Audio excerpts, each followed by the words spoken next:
What cheer, y'all? Welcome back to Right at the Wire. Well, in keeping with our standard stakes play, daily stakes play at Saratoga, we're going to talk about Wednesday's featured race, and that is the New York Stallion Series.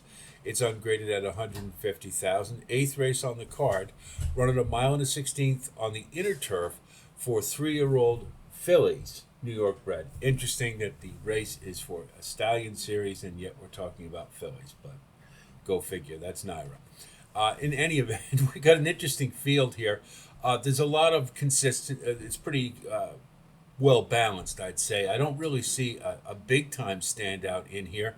Most of these are agreeable speed figure wise, with the exception of probably your two front runners, Queen Atlas and Lazy Wide Legacy. I don't think either of them has the juice to take this field all the way. So I would likely suspect the pace will be moderate or average, and not much more than that. I don't expect either of them to factor. But if we look at the ones we want to talk about, we want to think about Boston's Finest. I think certainly fits the bill. This is a horse that will be up around the leaders and ran pretty well last time. Is in decent enough form. Fits in all the good categories, and tactically, she should be in really good position. 5-to-1's a square price. No reason not to use Boston's Finest. Now, Blossoming Erudite is very interesting to me. If you're looking for an upset special, I think you may have one here. I couldn't quite get there to make the call, but I think this one's really intriguing, and here's why.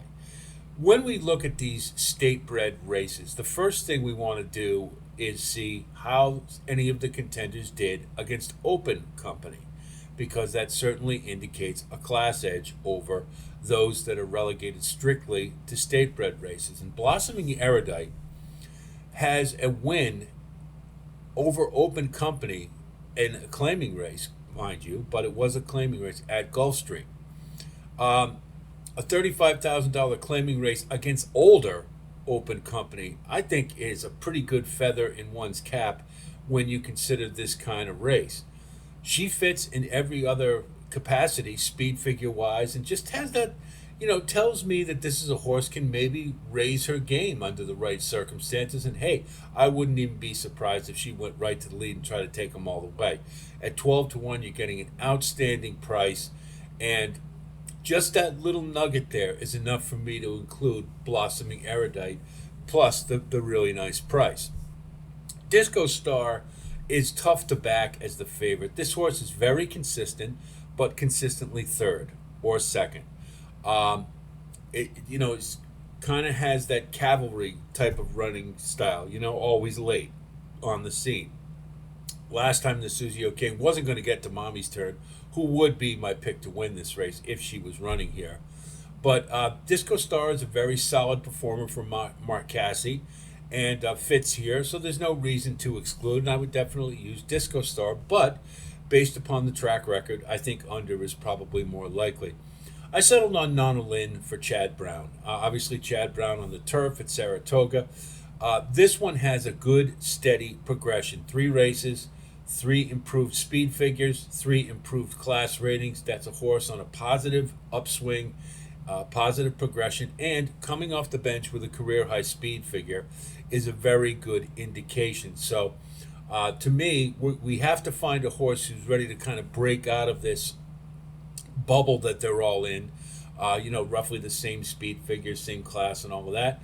Nonna Lynn looks like one who's ready to move forward. So that's our pick. 4-to-1. We're not going to get it with Chad Brown as the trainer, but hopefully we can get something relatively close to that, and I consider that to be square. Look at our wagering strategy. We'll go with Nonna Lynn to win, and then we'll have exactas with Disco Star 8-1 and 1-8 if Disco Star is capable of winning this race.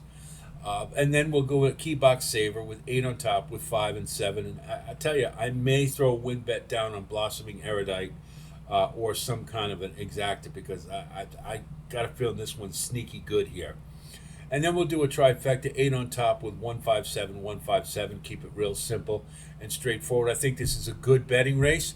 And like I said, it is kind of hard to separate the wheat from the chaff here. So whenever you have that, there's a lot of ways to go. So I hope our analysis helps you with your own wagering strategy. I wish you the best of luck as always. And certainly, if you do like content like this, please like and subscribe. And again, thanks to all of you who continue to grow our community. We will continue with our daily stakes plays for Saratoga. We will have our Saturday Pick 5 sequence available to you, as well as the full card selections that will be available on the website. The Alabama looks like an outstanding race, and it may just be the best race for fillies, the 3-year-olds at the very least, this season, because go ahead and take a look at that field. I can't wait to break it down. So plenty more coming on the way, so stay tuned for that. That's it from here. I'll talk to you soon, and until then, be well.